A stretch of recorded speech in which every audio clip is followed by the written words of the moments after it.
Con motivo del día 25 de noviembre, Día Internacional contra la Violencia de Género, desde el Consejo General de Trabajo Social presentamos el cuarto capítulo de nuestro espacio y esto también tiene que ver con el género.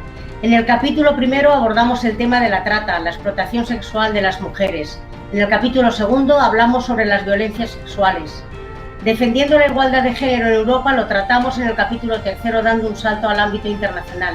En este cuarto capítulo reflexionaremos sobre la figura del maltratador. Esta actividad la realizamos de forma presencial en un formato de tertulia, creando un ambiente de cercanía y proximidad con las personas expertas. Pero como sabemos, esta pandemia ha venido a cambiar el guión en nuestras vidas y quehaceres profesionales.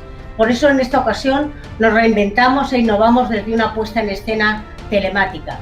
En este capítulo trataremos de presentar al maltratador al mundo, ese gran desconocido.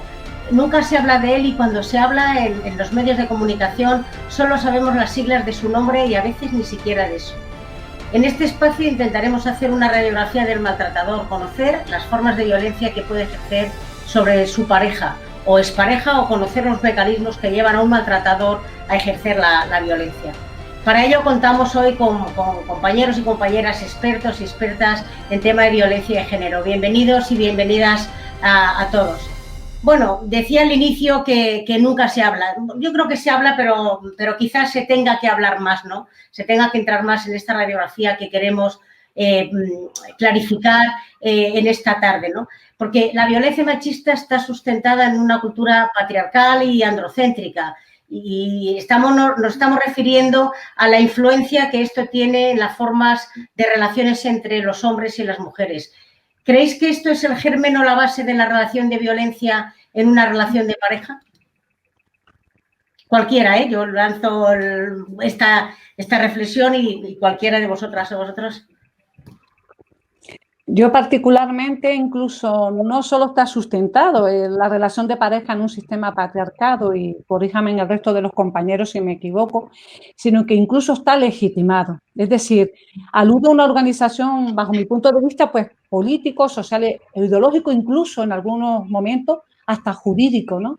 Y eso sí que me preocupa soberanamente porque al final tú dices, es una forma, un sistema ideológico de legitimar lo que en el fondo sabemos que hay un trato donde hay una relación desigual, ¿no?, entre hombres y mujeres. No sé qué opinarán el resto de los compañeros, pero la investigación que yo he llevado realizando durante estos años en la tesis se sustenta principalmente en un sistema patriarcal, y eso es evidente. Sí, estoy totalmente de acuerdo con Teresa y no solo es que se sustenta, es que forma parte de él. Es decir, este sistema patriarcal sin la violencia no habría sido capaz de sostenerse durante miles de años como lleva conviviendo con la sociedad.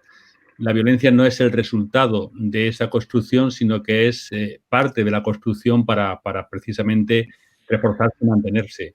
Estamos hablando de que la violencia no solo es la agresión física o la agresión psicológica o sexual, sino que es la construcción de poder bajo la violencia y bajo la amenaza de la violencia. Por lo tanto, es un elemento clave que es esencia del patriarcado y al mismo tiempo sustento del patriarcado. Incluso, Miguel, si usted está de acuerdo, incluso la violencia al final no deja de ser también un mecanismo de control, ¿no?, en este caso hacia las mujeres. Y es evidente, y eso se sustenta dentro del patriarcado.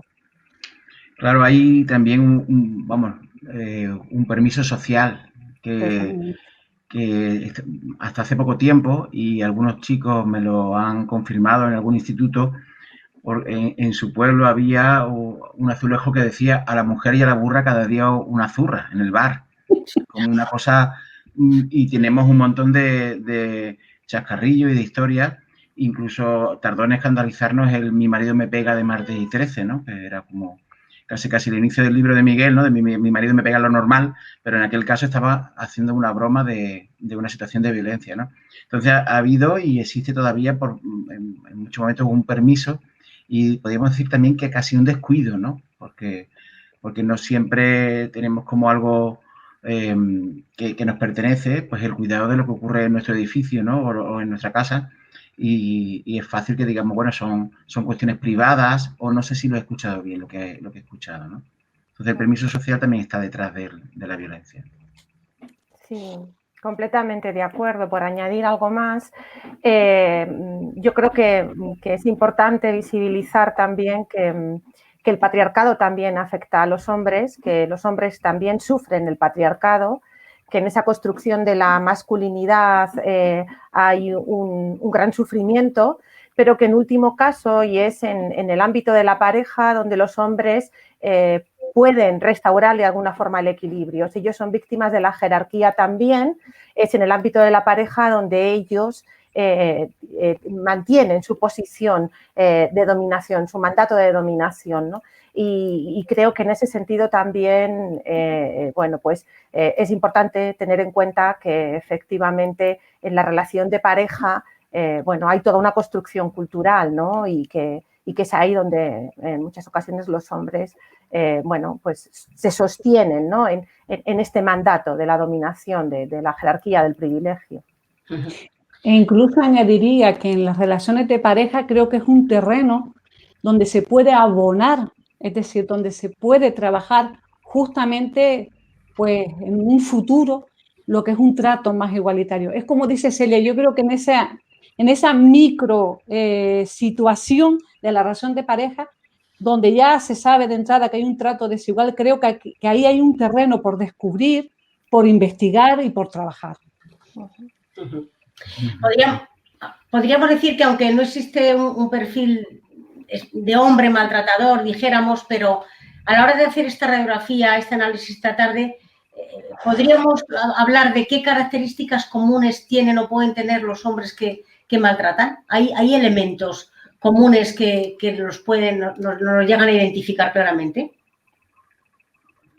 Bueno, si me permitís, va a depender mucho del enfoque que se dé a ese análisis. Si tú haces un enfoque sobre grupos de hombres concretos en determinadas circunstancias, de hecho, Teresa creo que nos puede ilustrar muchísimo del trabajo que está haciendo, puede encontrar rasgos que identifiquen a esos hombres en esas circunstancias. Es decir, si tú analizas a un grupo de hombres que está en prisión, que yo creo, estoy deseando escuchar a Teresa, pues puede encontrar los rasgos comunes a los hombres que están en prisión.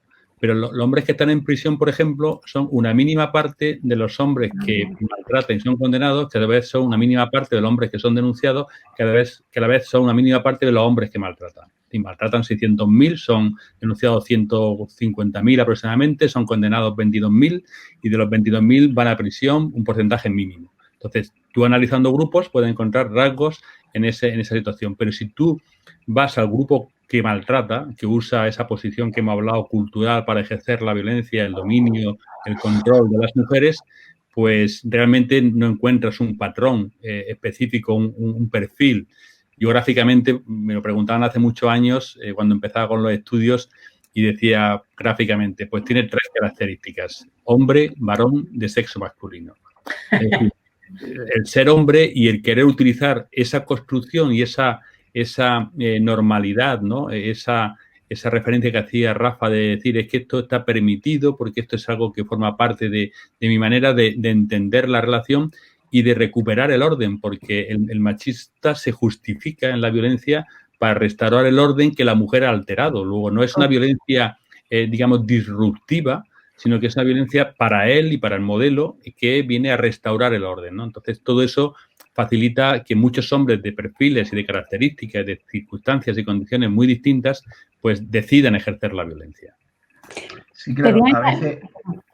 No, nada, a veces hasta... Es cierto que estudiar los rasgos es muy importante cuando estamos en una intervención con hombres, por el tema de decir, oye, no cualquier tipo de intervención educativa es inocua y tenemos que saber hacia dónde dirigirla, ¿no? Pero muchas veces la búsqueda de rasgos a nivel social nos supone como un despiste, ¿no? Porque empezamos a descartar, ¿no? Y igual que ocurre con el abuso sexual infantil, ¿no? Que precisamente muchas veces las personas que más cuidan aparentemente de los niños son las que por detrás están haciendo alguna barbaridad, ¿no? Entonces, es muy interesante que los rasgos no nos limiten, sobre todo porque la violencia la podemos entender como un continuo, ¿no? No solamente está lo que ya pasa la línea roja del delito y se convierte en un delito, sino que yo recuerdo en 2006 Bonino nos explicaba en un congreso cómo, bueno, habrá un 2% de hombres que están muy implicados en el tema de la igualdad y contra la violencia, y a lo mejor es un 10% los que están entre violencia psicológica y violencia física, pero hay un 88% en medio en los que estamos, ni hemos dejado de ejercer o colaborar o tener una cierta complicidad, ni estamos en la ejecución de la violencia física. Es muy importante trabajar con el 38% y ahí entender que todos los hombres, estamos llamados para cumplir los mandatos de ser hombres, estamos llamados a la violencia para mantener ese orden. Entonces es muy importante que no nos descartemos, sino que nos sirva para independientemente que haya un trabajo profesional con un grupo de hombres, con un tema determinado, sino que todos los menos nos veamos apelados por decir, oye, ¿qué tengo yo de violencia, no? Yo sí quería comentar a raíz de lo que comenta Miguel y Rafa. Cierto es que no se puede circunscribir al perfil del maltratador en 3 conceptos. Evidentemente eso significaría pues simplificar un tema social bastante importante. Cierto es que los investigadores que se han basado en el análisis del perfil del maltratador, los conceptos o las clasificaciones que hay son varias. Yo creo que es necesario tenerlo, pero como bien dice Rafa, no centrarlo solo en una clasificación determinada. En mi caso concreto, por ejemplo, en los centros penitenciarios, en este caso de la isla de Gran Canaria, como bien dice Miguel, es un perfil muy concreto, un perfil en un contexto determinado y con unas características comunes de esa población investigada. Pero es verdad que cuando dirigí la casa de acogida para mujeres víctimas de violencia, el perfil del maltratador era totalmente variado, desde hombres con un nivel educativo y cultural bastante elevado a hombres con un nivel educativo y cultural pues bastante limitado, y es verdad que ese perfil era mucho más amplio. En el caso, como dice Miguel, si lo centras en un contexto muy limitado, sí hay rasgos comunes, pero no lo podemos simplificar solo a eso. Totalmente de acuerdo con lo que dice Rafa. Bueno, yo utilizo muchísimo esa primera cita de la que ha hablado Miguel, ¿no? De ser hombre, varón y de sexo masculino, porque yo creo efectivamente que después de tantos años de experiencia, dentro de lo que es no podemos hablar de un perfil porque encontramos mucha variedad, ¿no? Entonces, los rasgos son difíciles y además no hay enfermedad. Entre Consuelo Barea decía, ¿no?, que no se ha detectado que haya mayor porcentaje de enfermedad mental, por ejemplo, entre el grupo de hombres maltratadores, ¿no? Pero yo sí quería rescatar algo también que ha comentado Rafa y que rescato de Roberto Garda, ¿no?, que es mexicano, que él plantea que hay que desligar la violencia de la dominación masculina, ¿no? Porque si bien la violencia es parte de la dominación, en estos momentos, o sea, los hombres pueden rechazar la violencia. De hecho, hay muchos hombres que están rechazando la violencia, que no la utilizan, es un porcentaje muy bajo, pero sí que no rechazan los beneficios que le da, los privilegios que le da la dominación. Y esto también es violencia, ¿no?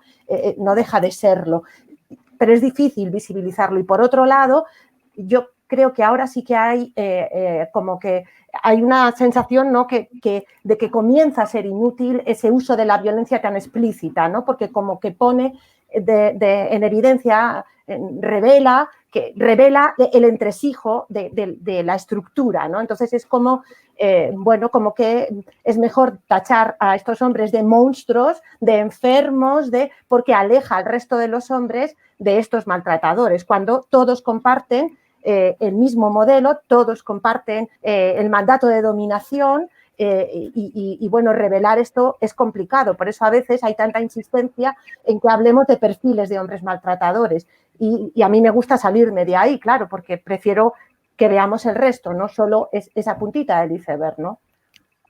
Sí, trabajando con hombres, nosotros estuvimos en 5 o 6 años, estuvimos en AIGE un programa para maltratadores. A mí me tocó trabajar un tiempo allí y hacíamos unas preguntas al inicio, como unos círculos concéntricos donde situarte con varias palabras. Una era si creías que era machista, ¿no? Y muchos de los hombres que estaban condenados por violencia, pues no se situaban en el centro, ni mucho menos de ser machistas, sino decían, bueno, yo algo tengo, pero como todo el mundo, no soy muy machista. Otros, ante la palabra maltratador, sí se situaban más cerca del centro. Y cuando planteábamos el tema de igualitario, pues todo el mundo se decía que sí, que era igualitario, que estaba de acuerdo con la igualdad.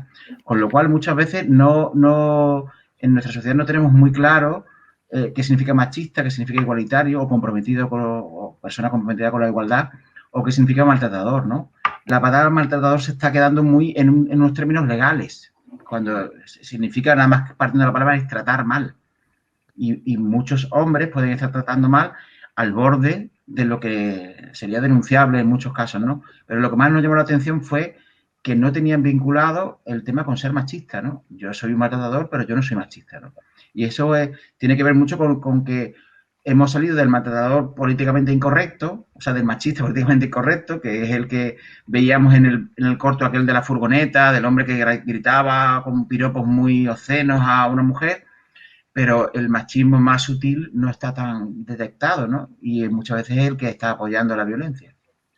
E inclusive, justo lo que Rafa acaba de decir, ¿no? El concepto de machismo siempre o casi siempre lo asociamos a una actitud más agresiva y violenta, pero hay otra cara de la moneda de ese machismo, que es cuando, en este caso, el hombre asume un papel de protección porque asocia a las mujeres como un perfil débil, sumiso, y hay que protegerla. Y eso lo he visto yo en la investigación cuando le pregunto a los internos justamente si ellos se consideran personas violentas, y abiertamente me dicen que no. Al contrario, ellos protegen o han protegido a sus parejas, y sus parejas sin ellos no son nadie. Entonces, ahí está el kit de la cuestión, que ellos no asocian el machismo como un mecanismo también de una protección exacerbada, en la cual no se plantean un trato de igualdad con su pareja. Es decir, la pareja depende de mí, ella es débil, ella es sumisa, y si no es por mí, no es capaz de salir adelante, ¿no? Y ese es el tema del machismo que a mí me preocupa hoy en la actualidad. ¿Sabe? Esa visión beneficiosa, por decirlo de alguna manera, de esa protección hacia la mujer. Eso es machismo también, ¿no? Y creo que nos olvidamos a veces un poco de eso. Miguel. Fijaos, como referencia objetiva de lo que estáis comentando, que hubo un reportaje hace ya muchos años, cuando empezaba a hablar de violencia de género, pues sería al principio de los 2000, que se hizo una serie de entrevistas a asesinos condenados en prisión con sentencia firme por haber asesinado a sus mujeres, a sus parejas, ¿no? Y hay una entrevista que está hablando uno de ellos con una magistrada que le está preguntando una serie de cosas, pues sobre lo que pensaba, sobre lo que estamos hablando, sobre el machismo, etcétera, etcétera. Y él está hablando y de repente se para y le dice así muy serio a la magistrada: no se confunda usted conmigo, ¿eh? Yo he matado a mi mujer, pero no soy ningún delincuente. Entonces, esa idea de que hay un argumento moral, ¿no? De que yo, como hombre, no voy a permitir que mi mujer pues se rompa, se vaya con otro hombre o me deje a mí en mal lugar, ¿no? Es la construcción, es parte de la construcción que hablábamos al principio del patriarcado. Y lo que es terrible es que ante una evidencia tan manifiesta como que cada año asesinan de media 60 mujeres y maltratan a 600.000, pero de media asesinan a 60 mujeres, que son 60 casos que salen en todas las noticias, en todas las informaciones, que todavía el nivel de conciencia crítica sobre la violencia, sobre el machismo, sobre las palabras que se utilizan como alternativas, como decía Rafa, con maltrato, etcétera, etcétera, no hayan generado una conciencia crítica mucho más amplia, ni tampoco una reflexión en los hombres. En yo como hombre, ¿cómo me posiciono ante esta cultura, esta sociedad que da lugar a esta barbaridad y al mismo tiempo lo hace defendiendo un modelo del que yo me beneficio? Entonces, creo que los hombres, la pasividad de los hombres, como refería Bonino y Rafa, no es casual, sino que forma parte y es una demostración del modelo y del sistema. Esa pasividad no es un accidente ni es una deriva, sino que forma parte de la necesidad de contextualizar los hechos como si fueran episodios aislados. Yo incluso, a medida que he ido investigando, hay un concepto que parece muy radical, pero eso me hace tomar a mí conciencia de la importancia que tiene este fenómeno social. Yo le llamo terrorismo, porque al fin y al cabo no deja de ser un asesinato. Para mí el término terrorismo creo que es importante, ¿no? Y yo siempre lo tengo presente porque es una forma de decir, oye, que es que justamente es eso. Es un terrorismo de puertas para adentro, pero es terrorismo, al fin y al cabo. Decíamos al inicio, ¿verdad?, en la construcción esta del patriarcado, que había como un consenso implícito social, ¿no?, que viene a justificar aquí estábamos hablando un poco esta no conciencia interior, interna, ¿no? Los maltratadores, pero esta otra parte externa de esta justificación social de ay, pobrecito, bueno, es que estaba borracho, es que se le ha ido la cabeza. O sea, bien, podrían estos elementos venir a justificar, a buscar una explicación en este comportamiento y desde ahí nos encontramos con mitos que vengan de alguna manera a estar alrededor de estas creencias. ¿Creéis que socialmente hay mitos bien sólidos, bien sustentados sobre lo que es la construcción del patriarcado y que vienen a justificar socialmente también este comportamiento? Algunos mitos, algunas cuestiones que para vosotros sean realmente así, ráfagas de decir, pues sí, estos elementos lo sustentan, lo justifican. Sí, hay muchos mitos en torno a la violencia, en torno a las mujeres, en torno a los hombres, que tienen que ver con la construcción, con la identidad de género. Y podemos hablar de los mitos en concreto. A mí me interesa mucho y he investigado sobre ello cómo esos mitos se convierten en estructura, ¿no? Cómo acaban formando parte de la identidad hasta el punto que condicionan nuestra capacidad de ver o de no ver, básicamente de no ver, porque la función del mito es que podamos hacer una explicación muy rápida de lo que está ocurriendo y además el mito lo que hace es invisibilizar, minimizar la violencia y culpabilizar a la víctima, básicamente. Ese es el mecanismo del mito. Entonces, ¿cómo integramos, interiorizamos esos mecanismos de manera que forman parte de nuestra estructura de pensamiento, que forman parte de nuestro repertorio actitudinal y que al final acaban llegando a las instituciones y desde las instituciones volvemos a reproducir el sistema y revictimizamos nuevamente, ¿no? Entonces, claro que hay muchos mitos que están ahí, el mito de la denuncia falsa, bueno, el mito de las malas madres, el mito de las madres vengativas, la figura de la mujer como una figura efectivamente dependiente, que hay que tutelar, ¿no? Y si no está el hombre para tutelar, ya está el Estado, y para controlarlas y para... pues hay infinidad de mitos. A mí lo que me interesa es ver cómo el mito se introduce, cómo forma parte de nuestro acervo personal, además de cultural, ¿no? Y para poderle poner freno, porque en muchas ocasiones el mito se instala, está instalado y acciona en nosotras y no sabes ni cómo está ahí, ¿no? No eres capaz ni de identificarlo. Y esto me preocupa mucho a nivel profesional, básicamente, ¿no? Yo estoy totalmente de acuerdo con Celia, ¿no? Sobre todo el tema de los mitos y cómo a veces también nosotras lo tenemos a veces tan interiorizado que nos impide tener una visión bastante objetiva, ¿no? En cuanto a mí me sorprende lo que acaba de decir Celia, ¿no? Que cuando he tenido la oportunidad de entrevistar a estos 60 internos de los dos centros y en el máster también a otros 30, a pesar de ser contextos distintos, en centros penitenciarios distintos, en módulos diferentes, que no tienen contacto entre ellos, cómo se plantea un mismo discurso. Eso sí me ha sorprendido en el desarrollo de la investigación. Y en cuanto al tema de los mitos, hay una pregunta que se le plantea o le plantea a los internos cuando le hablo de los factores, qué es lo que conlleva, ¿no?, a que un hombre sea violento. Y le doy 4 opciones. Las 4 opciones es, pues, conductas aprendidas de la infancia, pues consumo de sustancias y así sucesivamente. Salvo aquel interno que ha pasado por un proceso de terapia, ¿vale?, que ha tomado conciencia de su situación, la gran mayoría lo manifiestan o su actitud violenta lo extrapolan a factores externos. Es decir, es muy, muy complicado que sean capaces de ver que realmente el problema parte de ellos, salvo que eso se me ha dado casualmente la investigación, entrevistar a internos que han pasado por terapia y su discurso es totalmente distinto. Es más, adelanto incluso que es un porcentaje muy pequeño, muy pequeño.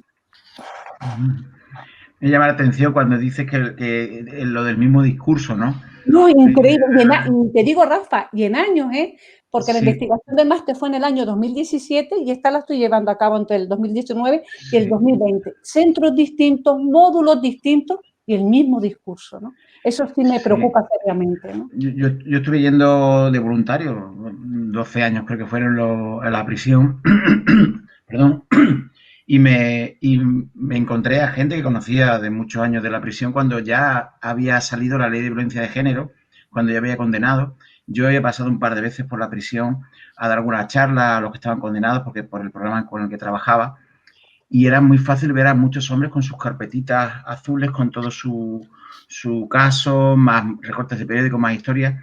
Y con los hombres que me encontraba que no habían estado condenados por violencia, pero habían estado en prisión con este núcleo de hombres que empezaban a nutrirlas ahora, pues tenían un discurso sin preguntarle sobre cómo es la mujer. Yo no me caso, yo me voy a encontrar con la mujer, te lo quitan todo. Y me recordaba mucho cuando empecé a estudiar el tema de drogodependencia, cómo en las prisiones y en las comisarías se encontraban los estudiantes que iban por Europa, que recolectaban drogas y aprendían de drogas, y se encontraban con el Vaquilla y compañía en las comisarías, y cómo se iba traspasando todo el conocimiento sobre las drogas. Y ahora después creíamos que era una cuestión de gente desestructurada, pero habían sido universitarios las que la habían traído, ¿no? Eso dice Domingo Comas y otra gente con experiencia, ¿no?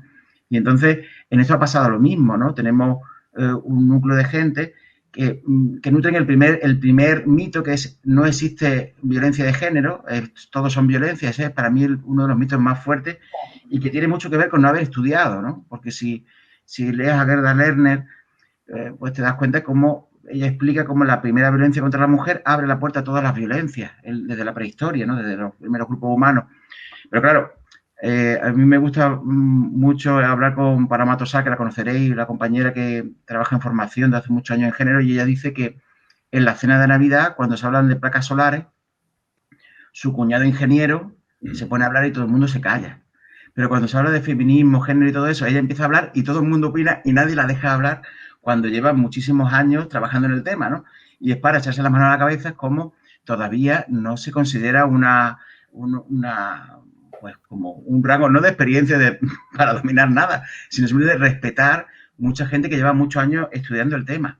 Y eso sería una cosa importante, ¿no? También por parte de la gente profesional, que muchas veces si no estamos especializados o no hemos conocido este tema, pues nos cuesta un poco aceptar este tema y estamos mucho en lo que se dice comúnmente en la calle, que muchas veces es más una percepción social distorsionada, ¿no? Sí. Más que no se afecta, es que está absolutamente desacreditado. O sea, cuando tú hablas, recientemente me ha pasado a mí en una ponencia, si hablas con pasión o hablas desde el compromiso, tú ya no tienes, desde el compromiso, claro, desde reconociendo que las instituciones no sean neutras y que nosotras como profesionales tampoco lo somos, pues si partes de ahí ya estás totalmente desacreditada como profesional y ya no te escuchan. Ya te cierran, no te escuchan las propias colegas y profesionales, ¿no? O sea, especializarnos en esto conlleva también, desde mi punto de vista, un descrédito, ¿no? Sí, fijaos si desde el propio Parlamento Nacional se está hablando de adoctrinamiento y de ideología de género, como si fuera una imposición de unas posiciones particulares para contrarrestar y alterar la convivencia y el marco de derechos humanos, pues imaginaos lo que se puede decir fuera del Parlamento, ¿no? Es decir, que claramente son los argumentos que la cultura patriarcal, que el machismo utiliza para evitar que lo que es la transformación social que estamos viviendo, porque hay una transformación social a favor de la igualdad, pues que eso pueda avanzar o que pueda de alguna manera llegar hasta extremos que debiliten lo que es su construcción de poder. Porque los mitos son instrumentos de la cultura, no están al margen de la cultura, sino que es la forma de plasmar en realidad aquellas cuestiones que necesitan ser integradas siendo reconocidas como contradictorias. Es decir, el mito, decía Levi Strauss, que venía a resolver una contradicción con un argumento lógico, ¿no? Entonces, ¿cuál es el argumento? Que los hombres no maltratan. Cuando los hombres maltratan y se produce un resultado crítico ante la sociedad, necesitamos explicarlo. Y la manera de explicarlo no es decir, hay una construcción machista de la sociedad que tiende al dominio y el control de las mujeres y para ello se utiliza la violencia para corregir y castigar y puede llegar hasta el extremo de usar la violencia y matarla. En lugar de decir eso, dicen, no, esto es producto del alcohol, de las drogas, del trastorno mental, de que han estado expuestos desde pequeñitos a la ESA, de que son malos, de que son extranjeros. Es decir, tiramos de mitos y la gente dice, ya me he quedado liberado, porque ya no tengo porque yo no soy de ese grupo y ya si le metemos al mito el perfil, pues ni te cuento, porque reducimos todavía más pequeñito el tema de eso. Y como muy bien dice Celia, eso es una cuestión social y cultural, por lo tanto influye a los profesionales y a las profesionales, no a las personas maltratadoras o a las personas que están en las tertulias hablando del tema, influye a cualquier persona bajo esa construcción social y cultural. Y Brent Turby, que era un investigador de ciencia de la conducta del FBI, hablaba del proceso de deificación y de envilecimiento que afecta a los profesionales cuando se dejan influir por esas construcciones sociales que prejuzgan los hechos. Y yo tengo sentencias recientes de un caso, por ejemplo, recuerdo literalmente, en el que el juez argumenta que no es maltrato, que no es violencia de género, porque el hombre no tiene el perfil primigenio y, como decía, atávico y primigenio, que es lo que caracteriza a estos maltratadores.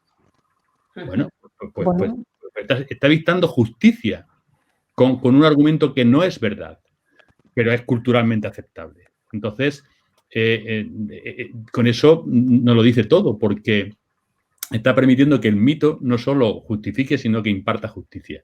Y eso es lo terrible. Tenemos que, como habéis dicho, formar y tratar de desarraigar esos prejuicios que existen a través de los mitos y estereotipos. Mirad, por incorporar algunos otros elementos, cuando una noticia de violencia salta en los medios de comunicación, nos encontramos con que el agresor o el maltratador no actúa de la misma manera, ¿no? Unos huyen, otros se suicidan, otros se entregan directamente a la policía. ¿Tiene alguna explicación estas diferentes maneras de actuar? ¿Qué pensáis? Bueno, si me permitís, porque lo hemos estudiado en los informes del Consejo General del Poder Judicial, hay dos grandes expresiones que además son muy diferentes al resto de violencias. Una de ellas es la entrega voluntaria, bien directa o a través de llamadas a familiares o incluso a las fuerzas y cuerpos de seguridad, y permanecer al lado de la víctima. Eso viene a estar alrededor del 75%, cosa que no aparece en otra violencia en esos porcentajes, ni muchísimo menos, ¿no? Y luego la otra conducta es el suicidio, que ahora mismo está en alrededor del 20%. Las dos conductas, una y otra, se corresponden con lo que se denomina crimen moral. Es decir, hay un crimen instrumental que se lleva a cabo para conseguir algo material a cambio y generalmente de forma inmediata. Y luego está el crimen moral, que es el que se lleva a cabo para defender ideas, posiciones, ideologías, creencias, ¿no? El terrorismo yihadista, pues es un crimen moral. Y los criminales morales están dispuestos a entregarse a sí mismos con tal de conseguir el objetivo pretendido en defensa de su idea, creencia, posición, imagen, etcétera, etcétera. Los asesinos en género, los maltratadores en general, pero sobre todo los asesinos, cuando estamos hablando de violencias graves, son asesinos morales. Preguntaos, ¿qué consigue un asesino cuando mata a su mujer? No se queda con la casa, no se queda con el coche, no se queda con la tarjeta de crédito. Es una reivindicación moral de su posición por encima de la de la mujer. Y, por lo tanto, él está dispuesto a pagar las consecuencias de esa conducta. Bien a través de la entrega voluntaria, asumiendo lo que decía el asesino condenado, ¿no? No se confunda usted conmigo, yo estoy aquí, voy a cumplir mis años. De hecho, en prisión, Teresa nos puede decir que son los que mejores conductas y comportamientos tienen. Totalmente de acuerdo, sí, señora. Ellos asumen que tienen que pagar el precio ese, y luego los que no quieren ser cuestionados, que además coinciden con gente de mayor nivel sociocultural o más integrados en los entornos, pues se suicidan para no recibir las críticas, el rechazo, la espalda de esos entornos. Pero los dos reivindican en su conducta y en su consecuencia lo que es su posición, ¿no? La de que yo no voy a permitir que tú hagas lo que has hecho o vayas a hacer lo que estás diciendo que vas a hacer. Totalmente de acuerdo con Miguel, sobre todo cuando habla del perfil del... En este caso, tuve la oportunidad de entrevistar a un interno justo porque había asesinado a su pareja, y es lo que usted dice, o lo que tú dices. Es decir, su comportamiento en el módulo es ejemplar. Es decir, él asume incluso el papel de ordenanza, que es la persona que organiza al resto de los internos. Y mientras lo entrevistaba, era increíble. Es decir, yo en ningún momento sabía que había asesinado a su pareja, salvo al final de la entrevista. Si no llega a añadir ese comentario, para mí hubiera sido una persona totalmente normalizada. ¿Y cómo lo justificaba? Eso es lo que más me asombra, ¿no? Y me ha gustado mucho lo que tú acabas de decir, ¿no? Lo del crimen moral. Ese es un claro. Y me recuerda mucho un verso que yo de pequeñito escuchaba, que era aquello de mi padre manda en mi madre y mi madre manda en mí, y yo mando en las gallinas cuando el gallo no está aquí, ¿no? Y vamos, lo conocía de antes, y después cuando estuve en un taller de Michael Kaufman, que hablaba de cómo tenemos el mandato del poder y el dominar, y a veces nada más que nos queda en el reducto de lo íntimo y de la pareja, cuando ya no podemos ser jefes, ni campeones, ni otras series de mandatos, y entonces resulta que no estamos dispuestos a perder. A mí me llama la atención porque los mandatos para la masculinidad muchas veces están como jerarquizados también, ¿no? En los institutos les dice a un chico, ¿vendrías mañana con los labios pintados? Y dice, no, te doy 1.000 euros. Sí, ¿no? O sea, como sería capaz de abandonar el mandato de no me maquillo con tal de tener el mandato, el cumplir con el mandato de tener dinero, ¿no?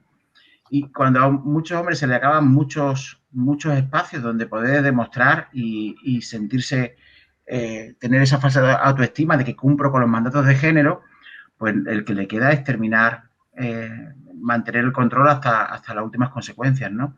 Y es un poco aquello del todos pierden, ¿no? De mato y me suicido o me arruino la vida con tal de que no se me acabe esta última prerrogativa de cumplir con el mandato del dominio, ¿no?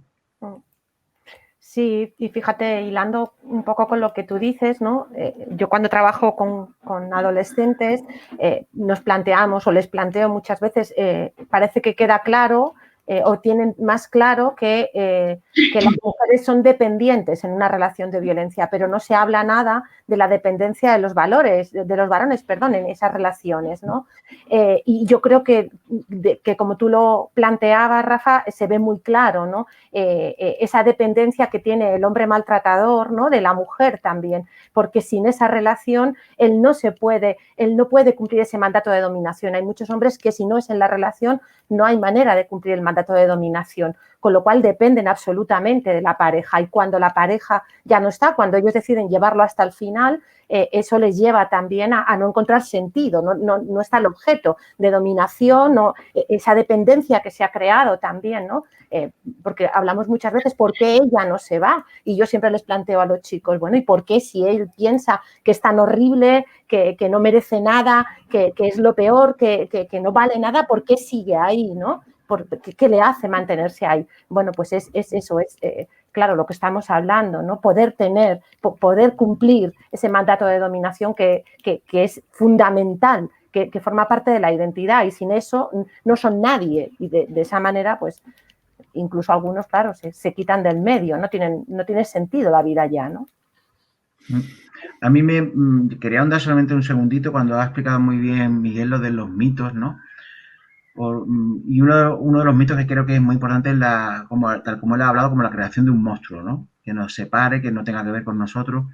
Y hace poco leía un artículo, era de hace años, que hablaba del crimen de Diana Kerr y del chicle, ¿no? Y lo que me llama la atención es que un familiar suyo que le acompañaba en sus correrías, pues explicaba cómo buscaba chicas con el mismo perfil físico de Diana Kerr en los prostíbulos, ¿no? En los puticlubs. Y entonces, digamos que cuántas veces el chicle ha hecho lo que le hizo a esta señora pagando dinero, ¿no? Y cuántos hombres pagan para poder tener por un tiempo en propiedad el uso de una mujer prostituida, ¿no? Entonces, claro, me ha llegado lo que planteaba Miguel, de que gracias a los mitos conseguimos separar cuestiones cotidianas donde se ejerce violencia y las atribuimos solamente a los monstruos que salen en los medios, ¿no? Pero pues sería también una barbaridad también la cantidad de mujeres prostituidas en España, y es una forma de violencia muy fuerte contra las mujeres que no está siendo suficientemente denunciada, ¿no? Y que estamos incluso a punto de casi convertir en un oficio legalizado, ¿no? Otras de las formas fundamentales con las que el hombre puede ejercer violencia hacia las mujeres es a través de los hijos y de las hijas, que también a su vez estos sufren la violencia directa del progenitor. Según vuestra opinión, ¿cuáles pueden ser los mecanismos que llevan a un maltratador a ejercer la violencia contra la pareja a través de los menores? hasta el punto de que todos los años tenemos no solo las 60 y tantas asesinatos, ¿verdad? Antes decíamos muertes, no, asesinatos, y decía antes también Teresa, y terrorismo, ¿no? De que tenemos una cifra de menores también elevadísima de fallecimiento por parte de los progenitores, ¿no? De los maltratadores. Sí, de hecho este año han sido asesinados 3 niños y niñas en lo que va de 2020. Y ahí hay 2 niveles, ¿no? El nivel del maltrato habitual, que es una manera de intimidar, de atemorizar a la madre con la amenaza de la violencia sobre los niños y niñas, y por lo tanto la madre sufre la doble violencia, la que vive directamente y la que sufre a través de los hijos e hijas, ¿no? Y además con la trampa de una cultura que hace que muchas mujeres maltratadas todavía hoy digan que no rompen la relación, que no denuncian por mis hijos, ¿no? El argumento es, aguanto por mis hijos. Cuando mis hijos se vayan a la universidad, cuando tal, ya lo voy a denunciar. Cuando ya será tarde por el impacto que ha producido y a veces porque la propia consecuencia psicológica de la violencia la atraparán tanto que no va a ser capaz de poder tomar esa decisión, ¿no? Pero luego está lo más terrible cuando apuntas el asesinato de esos niños y niñas, ¿no? Y es que los agresores han aprendido que la forma de hacer más daño no es matar a la mujer, que deja de sufrir en el momento del homicidio o del asesinato, sino matar a los hijos y dejarla viva a ella. Que eso ha sido un cambio importante, porque llevo 30 años trabajando en este tema y como forense he visto y he conocido muchos casos de violencia, y cuando había un homicidio de los hijos, habitualmente se acompañaba del homicidio de la mujer, incluso del suicidio. Era como de hacer desaparecer la huella de la familia, ¿no? Todo lo que significaba su familia junto a él, hacerlo desaparecer. Pero hubo un cambio muy importante con el caso de José Bretón, ¿no? Ese año que tuvo en los medios, hubo como un aprendizaje y a partir de ahí se han producido más casos en los que el asesinato solo es de los niños o niñas y dejando viva a la madre, ¿no? Y de hecho hubo un caso de un español en Alemania que asesinó a sus 2 hijos y le advertía a su mujer, que era alemana, decía, te voy a hacer lo que hizo José Bretón. En esa conducta de aprendizaje, porque él percibió que el dolor más grande que se puede producir es a través de ese tipo de conducta. Entonces, tenemos que también estar muy pendientes de esa necesaria protección y prevención de la violencia sobre niños y niñas para evitar que los maltratadores instrumentalicen las circunstancias para ejercer ese daño a través de la violencia a los menores. Sí. Perdón, sí, Celia. Vale, gracias, Teresa. No, yo quería redundar en esto y añadir que, bueno, el asesinato es la última, pero por ejemplo el abuso sexual también, y no se trata de pedófilos, sino que se trata de hombres que son conscientes de que destruyen a una madre que es incapaz de proteger a los niños contra el abuso sexual que puedan ellos ejercer contra esas criaturas.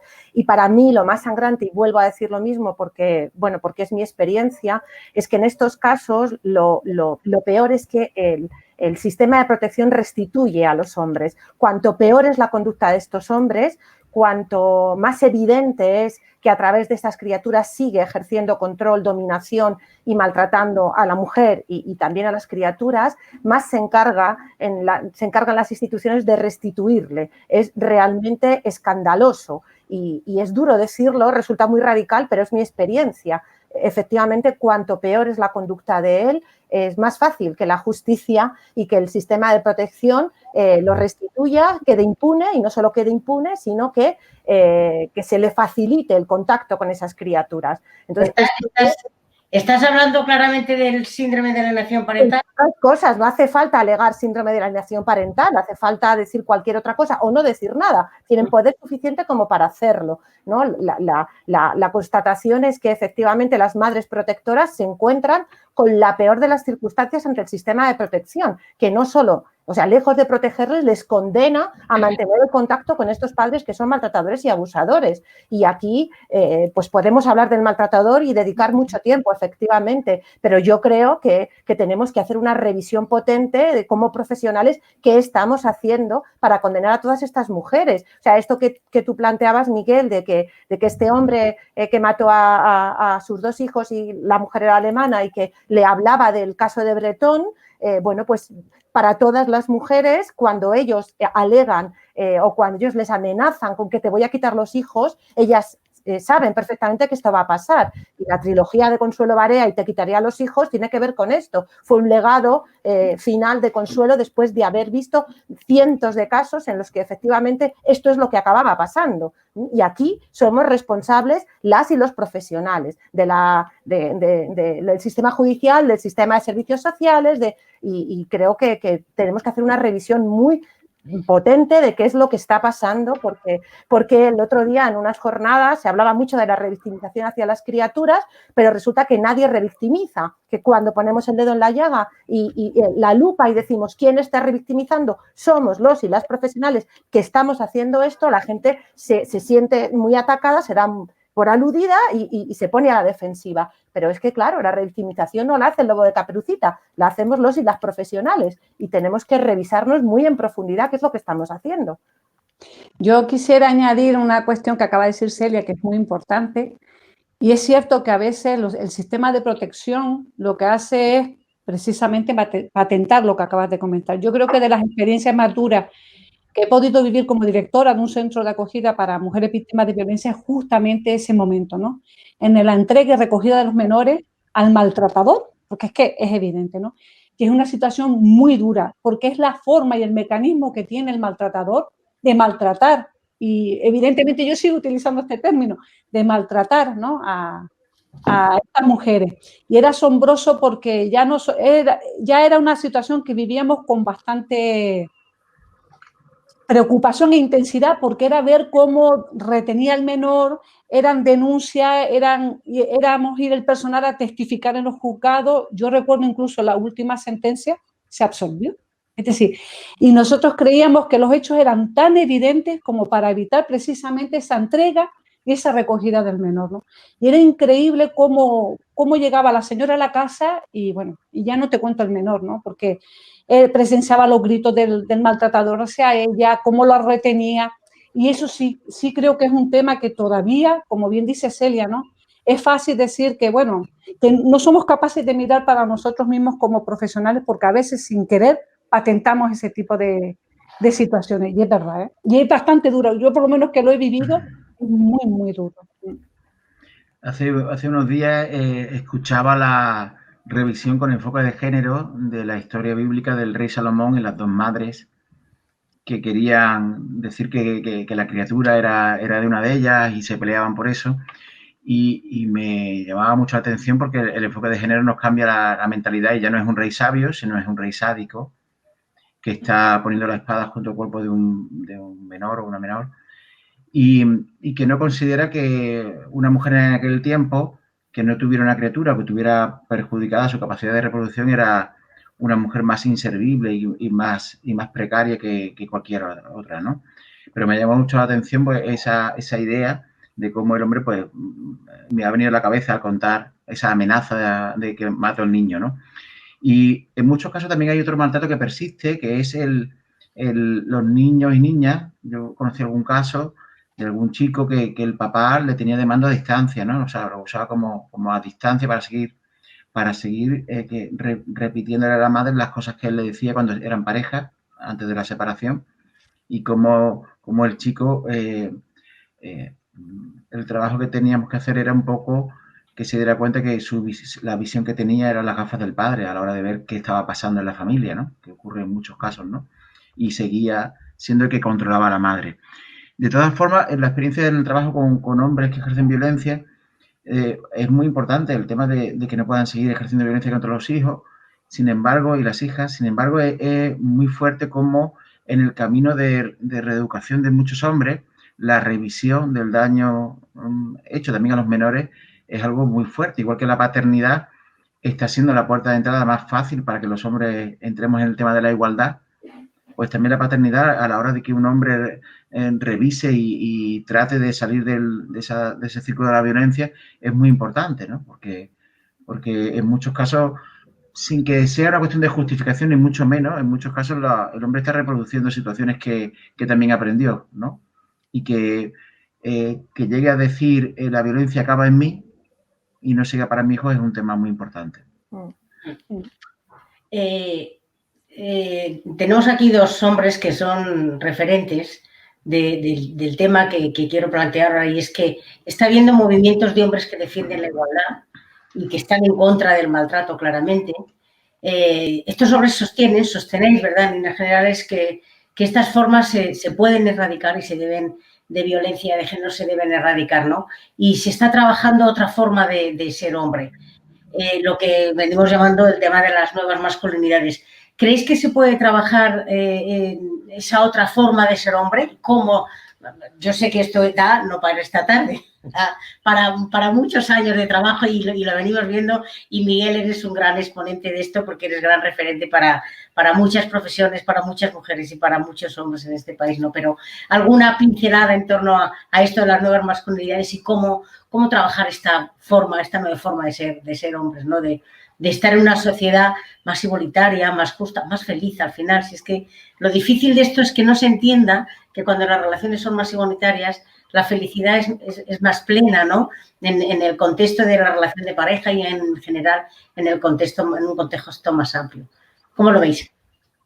Sí, aunque Rafa es un experto y está trabajando de manera directa, yo comentar que efectivamente que es la única opción. Es decir, el machismo está agotado. Es decir, está todavía con toda su estructura, pero es como cuando una empresa se viene abajo, está en quiebra y todavía mantiene el edificio, mantiene algunos empleados, mantiene toda la influencia, pero el modelo está agotado porque, primero, la transformación social que está produciendo el feminismo y las mujeres con ese protagonismo y ese liderazgo está cuestionando y está desplazando a los hombres de los puestos y posiciones donde podían ejercer el control de esa sociedad hecha a su imagen y semejanza. Pero al mismo tiempo esa transformación y ese papel protagonista de las mujeres está demostrando algo esencial, ¿no?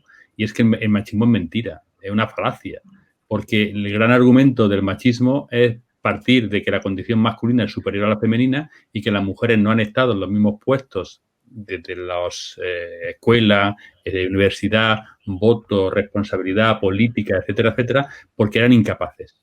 No podían ir a la escuela porque no servía para nada que fueran a la escuela. Cuando iban a la universidad, pues no podían ejercer lo que aprendían porque no iban a ser capaces de someterse a ese estrés, a ese riesgo tal cual. Cuando no podían votar era porque eran incapaces de conocer la trascendencia de lo que significaba un voto.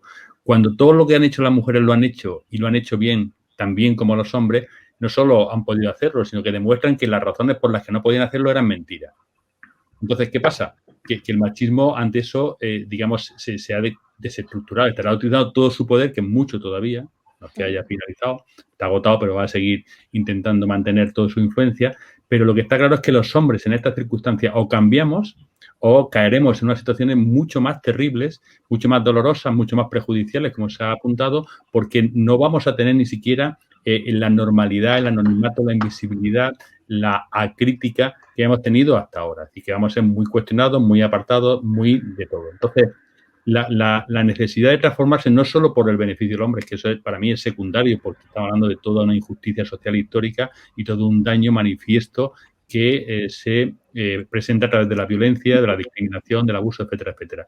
Pero sí es verdad que tenemos que replantearnos, tomar conciencia de esa construcción, de nuestra posición individual, no ampararnos en una falsa neutralidad, porque si no hacemos algo para acabar con lo que hay, estamos haciendo para que continúe bajo nuestra pasividad, y que eso significa no solo una lista de sí es y no es, pues eso no es tan fácil, no se trata de decir, pues a esto, pues no haga esto, a esto y no haga lo otro, sino que tengamos esa capacidad de desarrollar una identidad, una manera de ser y de posicionarnos ante la sociedad y la convivencia bajo una mirada completamente diferente. Entonces, creo que hay que trabajarlo, creo que hay que potenciar todas las políticas que vayan en ese sentido, a través de la educación, de la formación, de la concienciación, pero que es esencial que entendamos que los hombres tienen que implicarse en esta transformación. Y si no se implican, pues llamarles a la responsabilidad por omisión. Pero no puede haber un espacio de neutralidad como si eso no influyera en la realidad que tenemos ahora mismo en nuestra sociedad. Pues, bueno, en este tema lo principal es hacer caso a los derechos humanos, ¿no? Ya se encargó Eleanor Roosevelt y otras compañeras de que no fueran derechos de los hombres, sino de hombres y de mujeres, que se le ocurrieron mucho en ese tiempo. Y entender lo que decía José Saramago, ¿no? Que la violencia es un problema que tenemos los hombres y que sufren las mujeres. Ya vamos a hacer ahora 15 años, en 2006 hubo una primera manifestación al hilo de las palabras que él decía, que José Saramago decía de esto no va a cambiar hasta que los hombres salgan a la calle a plantear que se acabe, ¿no? Y que también una postura concreta, ¿no? Hubo en 2006 una manifestación promovida por el Foro de Hombres por la Igualdad y después en AIGE hemos mantenido cada año ruedas de hombres por muchas provincias en el día 21 de octubre con la idea de posicionarnos de una forma activista, ¿no?, ante el tema. Y no es lo único, desde el planteamiento, la violencia, en la violencia el silencio nos hace cómplices, y no es lo único el tema activista de un día o de una historia, sino que es una cuestión nuestra, ¿no? En AIGE tenemos como una cosa fundamental que el activismo es muy importante, el trabajo profesional también y todo lo que podamos mover a ese nivel es muy bueno, pero lo fundamental son los grupos de hombres y los espacios donde nos quitemos un poco la armadura, la careta y la historia y empezamos a plantearnos, con el cuidado de que las nuevas masculinidades, siendo algo que lleva muy poco tiempo, ya están siendo muy cuestionadas cuando se convierten en un refugio donde hagamos un hombre blandengue, como decía el Fari, ¿no? Un hombre blandito que sea sensible, pero que después esté en la complicidad con la masculinidad hegemónica, con la del dominio, ¿no? Entonces, claro, hay que tener mucho cuidado que las nuevas masculinidades es muy interesante que hayan salido, ¿no? Porque necesitamos ciertas etiquetas como las piedras para cruzar el arroyo, para pasar de una a otra, pero que nos planteen, oye, cómo nos enfrentamos a la homofobia, cómo planteamos el lugar de la competitividad, la cooperación, cómo planteamos una serie de alternativas a la masculinidad, pero que las nuevas masculinidades no sean una escarapela, un pin que nos ponemos y ya se acabó aquí el trabajo, ¿no? Mirad, la verdad es que estamos en temas muy interesantes, pero tenemos que ir ya pensando en finalizar. Pero una pregunta, ¿por qué las mujeres cuando requieren de ayuda no acuden a los hombres? Generalmente, no acuden a otros hombres. Yo me baso, por ejemplo, en la experiencia que he tenido en el centro de acogida y normalmente, incluso ellas te lo manifiestan, ¿no?, que en un terreno más informal acuden mayormente a las mujeres por lo que ha significado, ¿no?, esa relación de pareja con los hombres. Y por desgracia eso se extrapola a otros hombres y recurren más a la figura de la mujer. Por lo menos esa es lo que ellas nos trasladaban, ¿no?, el hecho de que no querían tener relaciones con hombres e incluso llegaban a radicalizar esa postura, ¿no?, partiendo desde la ayuda inicial hasta incluso en futuras relaciones de pareja. Un poco, bueno, me baso en eso, en la experiencia que yo haya podido vivir con ella.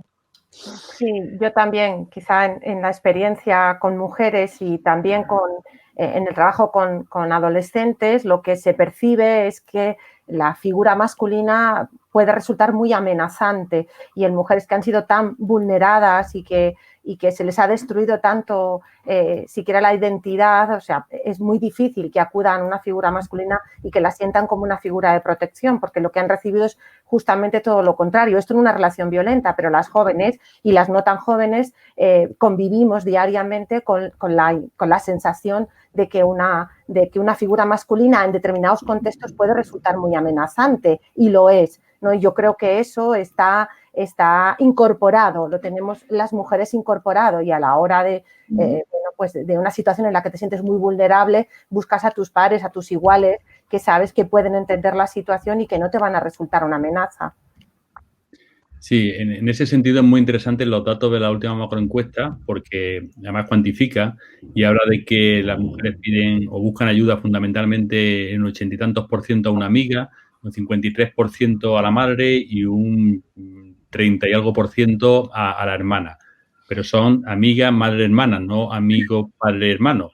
Y yo creo que, como habéis dicho, es porque las mujeres se perciben que la cuestión del hombre que la ha agredido es una cuestión identitaria que él ha plasmado en la conducta violenta, pero que comparte cualquier hombre. En el sentido de que es una situación culturalmente construida, que saben que las referencias desde las que el agresor maltrata son las mismas de cualquier hombre. Porque una cosa es la identidad, esa masculinidad hegemónica, machista, y otra cosa es la conducta, que se desarrolla o no se desarrolla. Pero igual que cuando dicen que la ley integral va contra todos los hombres, cuando realmente solamente puede ir contra los maltratadores, pero perciben que los maltratadores y los no maltratadores tienen la misma construcción para que unos maltraten y otros no, según lo decidan, pero perciben que estás cuestionando ese modelo de masculinidad y esos privilegios que terminan en el uso de la violencia, pues igual cuando se ha producido la violencia, las mujeres perciben que una mujer es una persona a la que confiar lo que le ha pasado con más garantía que un hombre que, aunque no sea maltratador, aunque no sea violento, pero sí comparte las mismas referencias identitarias que el hombre maltratador y violento. Entonces, yo creo que es una identificación clara de esa construcción cultural. Es muy interesante. Leí el artículo, Miguel, sobre este tema que señalaba y me parecía muy interesante. Y a mí me hizo que pensar dos cosas, ¿no? La reacción de un hombre con esa construcción patriarcal también puede ser la de culpar o la de agredir al maltratador. Son reacciones también violentas, ¿no? Culpar a la mujer o a su hija o a su hermana. Y también me llamó mucho la atención el tema de que eran 80 y tantos % de amigas y está vetada la amistad, desde el amor romántico, desde esa idea, está vetada la amistad para los hombres y mujeres cuando ya podemos tener pareja. Bueno, quizás no sea nuestra mentalidad, pero sí es la mentalidad del amor romántico, o es una pareja o es un hombre que no te interesa para nada si no es tu padre o tu hijo, ¿no? Entonces, también el tema de que los hombres y las mujeres no pueden ser amigos, no pueden tener relaciones de apoyo mutuo. Es cierto. Sí, sí, sí. Bueno, pues un poco ya para ir finalizando, así a modo casi de flash, ¿qué recomendaciones daréis para un futuro más igualitario y libre de violencia hacia las mujeres? Yo sé que nos da para años también, pero bueno, así, para ir cerrando un poco la sesión, que yo creo que ha estado muy interesante y como siempre, pues estos temas requieren de más tiempo, pero bueno, este es el que tenemos y creo que... Pues yo así rapidito, empezar por una misma y por uno mismo, pero hacer de esa reflexión primera un hecho colectivo. Y las mujeres y también los hombres necesitamos que los hombres se incorporen, que se hagan cómplices y que efectivamente asuman que la violencia contra las mujeres es un problema de los hombres que sufrimos las mujeres. Así que yo me quedo así, no añado nada más, no me alargo. Yo considero que como recomendaciones futuras, tan importante es la protección hacia las mujeres víctimas de violencia como el trabajo, por lo menos en el contexto en el que yo me muevo, ¿no? Y el trabajo terapéutico con hombres maltratadores. Eso es fundamental. E inclusive una de las cosas por las que abogo es complementar los planes de sensibilización sobre la violencia contra las mujeres, pero no solo desde el punto de vista destinado a las mujeres víctimas de violencia, sino incluso la incorporación del hombre. Es más, yo sé, a lo mejor puede ser una idea un poco incendiaria, pero incluso el hecho de la presencia del agresor rechazando este tipo de actitudes, ¿no?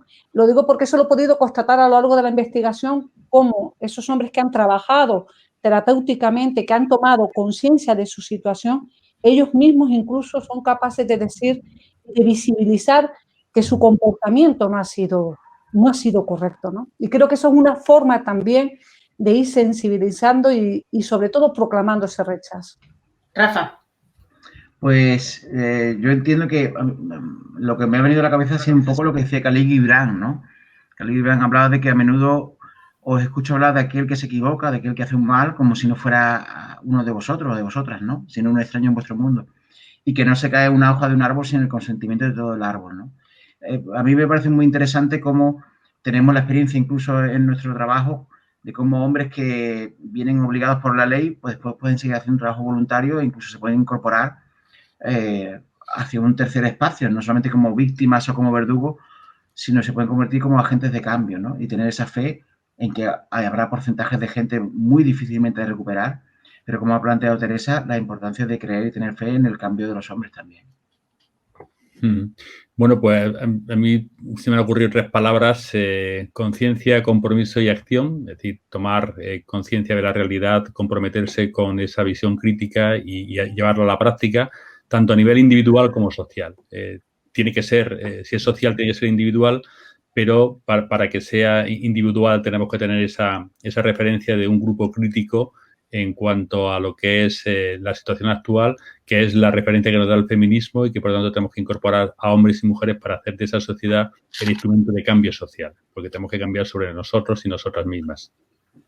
Pues retomando las 3 palabras que dices, Miguel, esta profesión, el trabajo social, es una profesión, lógicamente, ¿verdad?, que nace en sí mismo en su ADN, tiene la defensa de los derechos humanos, la igualdad, la dignidad de las personas, la libertad y, lógicamente, ha de ser y es en su ADN feminista. Y prueba de ello es también esta tarde y otras muchas de las acciones que hacemos. Y el compromiso lo tenemos, la conciencia la tenemos y la acción la demostramos día a día. Pero también yo lo que digo es que hay que hacer una autocrítica, y lo hemos visto también en las reflexiones de esta tarde, ¿no? Es importante, ¿verdad?, que en contextos de esta naturaleza y donde estamos hablando de temas de tan envergadura como es este, también las profesiones hagamos la reflexión pertinente, porque posiblemente haya elementos a corregir. Y la autocrítica creo que es muy saludable, y desde este contexto pues quiero agradecer esta tarde la participación de Celia, de Rafa, de Teresa, de Miguel, como no, y agradeceros enormemente, la verdad, este espacio, y muchas gracias por haberlo compartido con el Consejo General, con esta profesión. Creemos que esto va a ayudar a seguir reflexionando, a seguir analizando. Yo estoy segura que después de esta visualización va a haber gente que va a pensar y va a reflexionar cosas desde lo individual y también desde lo profesional, y si eso lo conseguimos, pues bueno, podemos decir que casi objetivo cumplido, ¿no? Aunque tenemos que seguir, y como bien dices, ¿no?, la acción ha de ser permanente, la conscientes, ¿verdad?, y el compromiso pues de día y noche, ¿no? Así que gracias, de verdad, gracias sinceramente.